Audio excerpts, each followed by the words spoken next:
Hello, it's that time of the day, and for once actually the sun is shining. Yes, it's Outside the Box podcast. I'm Sam Dalling. I'm actually in the box, in the commentary box, at the top of the Marcus Trescothick Pavilion. I've got a big smile on my face, partially because I'm stood next to Charlie Taylor, but also because Somerset have had a brilliant day. We didn't think we'd get much cricket.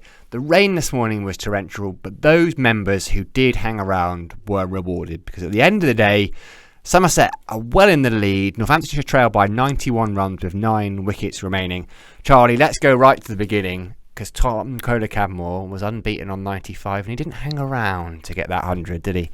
Well, I was sort of settling in thinking he'll get himself in. He won't want to miss a chance to reach 100 when you're on 95 overnight. But no, first ball he faced, a couple of steps forwards, smashed it over the bowler's head all the way for 6. So he went from 95 off 71 to 101 from 72, and it was a fantastic 100, largely obviously from yesterday, but carried on in that same way this morning, certainly to reach his 100. But it's the first glimpse that we've had at Somerset of his real power and what he can bring to the side, and it's actually put Somerset, the speed which he got that has put Somerset in a very good position, because of, he wasn't there for 150 balls, he was there for 70 odd to get there, and that's what he brings you, is this sort of match-winning speed, which we're seeing a lot more of, obviously, with the England Test side. But if he can bring that to Somerset, then that's a really powerful player to have. He's not going to come off every time, but when he comes off, you're going to find yourself in positions like Somerset find themselves now.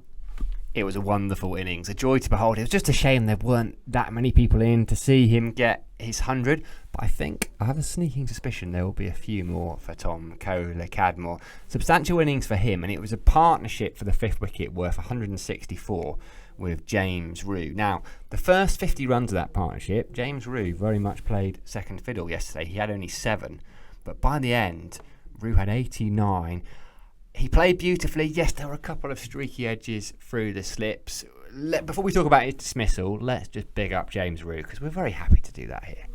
He's a classy player, and some of the shots he plays, it could be someone who's been on the circuit for 15 years, who has been, learnt their trade by the textbook, gone through all sorts of, ups and downs in their game and learnt the best way to score runs.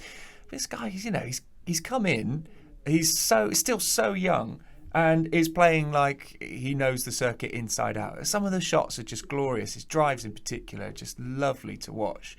And he picks up, he's the sort of guy you look at one moment and he's on 45. The next time you look, he's on 65. He just builds up those runs quickly. He's not always smashing it to the boundary, although he did come to do that a little bit more towards the end of his innings. But he just accumulates runs quickly and quietly. He's almost like Joe Root in that way, in that it's really textbook. You watch, you sort of enjoy the shots. They don't always reach the boundary, but he picks up runs. He just keeps on picking up those runs. And then, as you sort of alluded to there, he did then become the aggressor, actually. And once Kohler-Cadmore reached his 100, at that point, Northamptonshire got a bit defensive towards Kohler-Cadmore. It was harder for him to hit out as he was.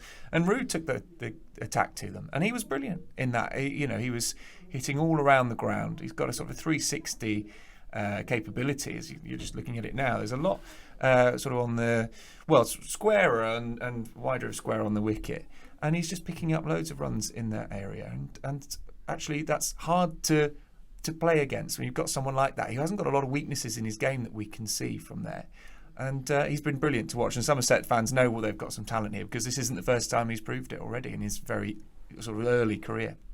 Yeah, 11 shy of making it back-to-back hundreds here at the Cooper Associates Counting Ground. He fell on the stroke of tee as well. As Charlie said, he played some beautiful shots. He's so strong off his legs. And it's funny, this is how in sync we are up here in the commentary box, because as you were describing him initially, Joe Root's name popped into my head. You don't notice him, and then you look up and he's got 40 or 50 already. And then we had this really odd passage of play, right? It was a bit of a thing last night. Northants were behind on the over rate. They were -2. And the way the game works these days is actually, if come the end of the innings or the end of the game, you are behind and all the numbers are plugged into a spreadsheet. You're meant to bowl 16 overs in an hour. You get 2 minutes grace if you take a wicket.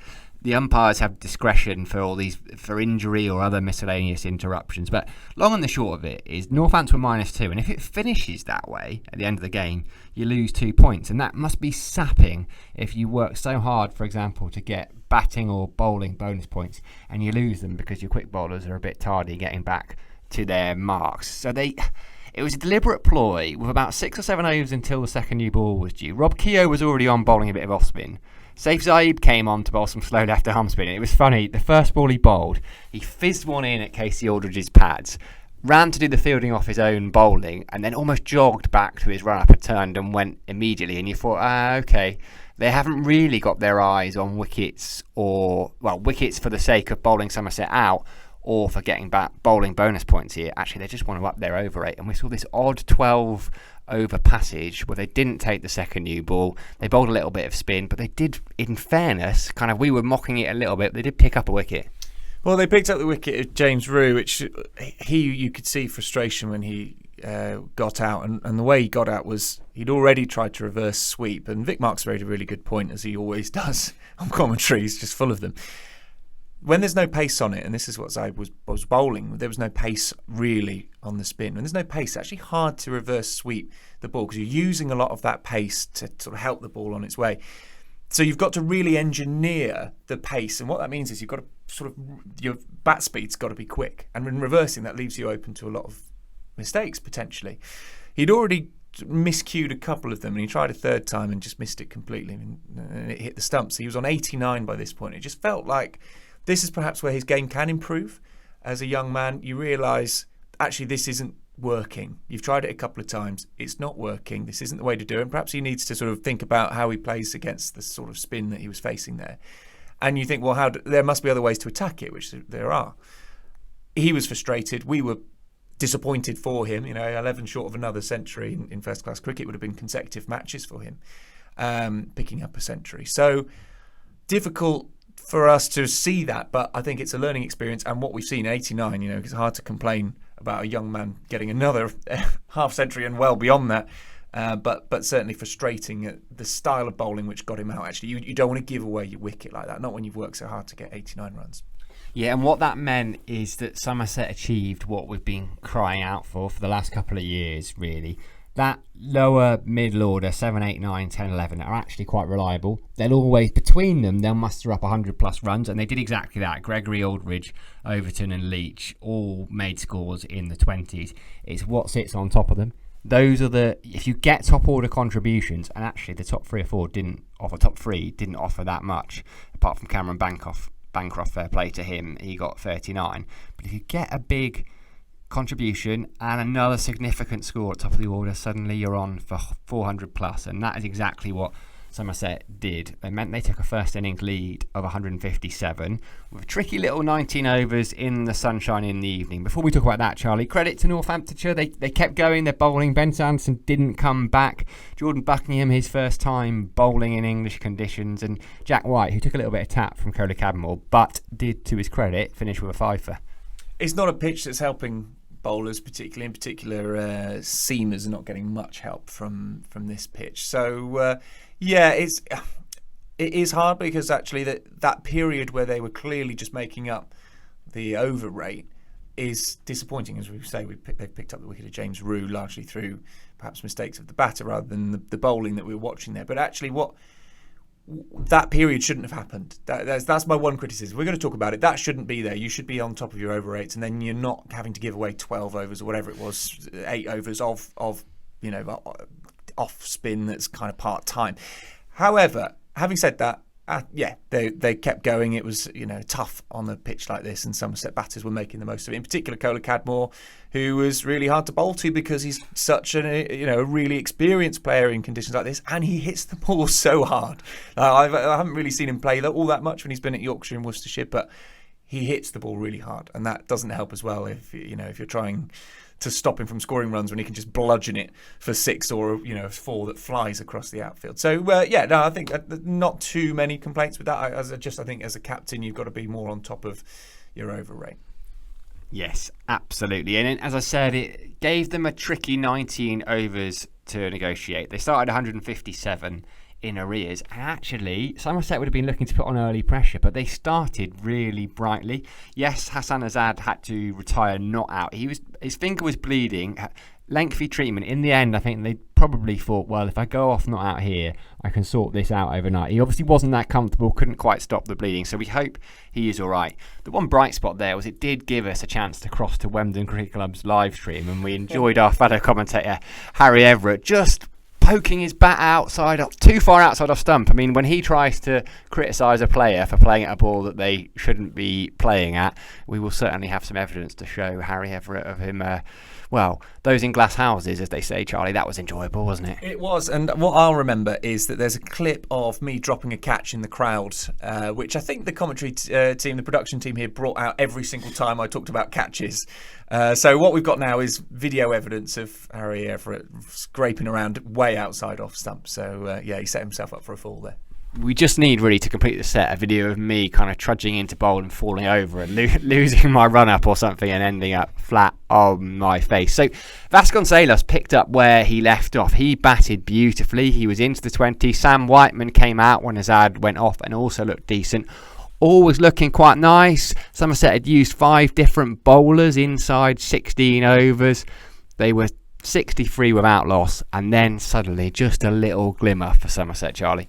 It was a moment of brilliance from Craig Overton, who'd not been at his best by any stretch with the ball, was lacking a bit of control there, was giving away runs, so was taken off, as Sam said, using those 5 different bowlers. But he was put into a leg slip position on the bowling of Jack Leach, and there'd been a bit of a mess around with his helmet. He had to go out and get the neck protector on, and you could see he was sort of puffing a bit out there. You know what Craig Overton's like when you could tell him he was up against it. The whole world was against him. And then a moment of brilliance. This Vasconcelos coming forwards, getting an inside edge and it flying off behind him on the leg side. And as Vic Marks was on commentary with me and said, as soon as he hits that, Ricardo Vasconcelos is thinking, well, that's fine. That's not going to be taken because that's A, going to rush away, and B, it's not where Craig Overton is. But he's so tall and his limbs are so long, is that he reaches out. He's behind him when he catches. I'm sort of acting it out while I'm speaking here. And it sticks. And it's one of those where you sort of shove it out. It's instinctive. There's no time to think. You just shove it out and the ball was stuck fast into his palm. And he celebrated. You can imagine, as I said, he sort of felt a bit hard done by, I think, at that point. And Jack Leach celebrated, and Somerset know that that's a massive breakthrough. At that point, this was in the penultimate over of the day, and at that point, Somerset were facing the fact that they were going to need to take 10 wickets, including Vasconcelos, who was a hard batter to get out, who's played really well in the first innings and up to that point. This is a massive breakthrough. Don't underestimate just how important this is psychologically, not just the fact that it reduces the number of wickets needed to 9. This is now, Northamptonshire know their talismanic batter is gone. And there's still 90 odd behind here. So Somerset are in a great position, and that moment of brilliance, just having quite a lull in the afternoon session when Northamptonshire were picking up those runs, suddenly just a spark that has ignited this match for Somerset. Yeah, it was an absolutely fantastic moment. Celebrated hard. We've been talking about Craig Overton's fielding actually on comms about half an hour earlier, saying how good his hands were, and he just proved us right. It's one of those moments you love as a commentary team. So Northamptonshire will come back tomorrow. They will need another 91 runs just to make Somerset bat again. Somerset need 9 wickets. It's not going to be easy, this. Northamptonshire will fight. The pitch is pretty docile. I think Jack Leach might have a little bit more influence in this game, particularly as their top 4. They've got Vasconcelos, but Azad will come back. Whiteman and Saif Zaib are all left-handers, so he'll enjoy that little bit of rough outside off stump from the river end. We are just hopeful. We've got 96 overs left tomorrow. Remember, we don't make up any overs lost due to rain the last couple of days. Final day is always 96 overs. We are hopeful that when we chat to you on the Out of the Box podcast tomorrow night, we will have the sweet sound of the blackbird ringing in our ears. Somerset will have picked up their first victory of the summer, and all will be well with the world. Fingers crossed, folks. Thanks for listening. Thanks to Charlie for joining me. Speak to you tomorrow night.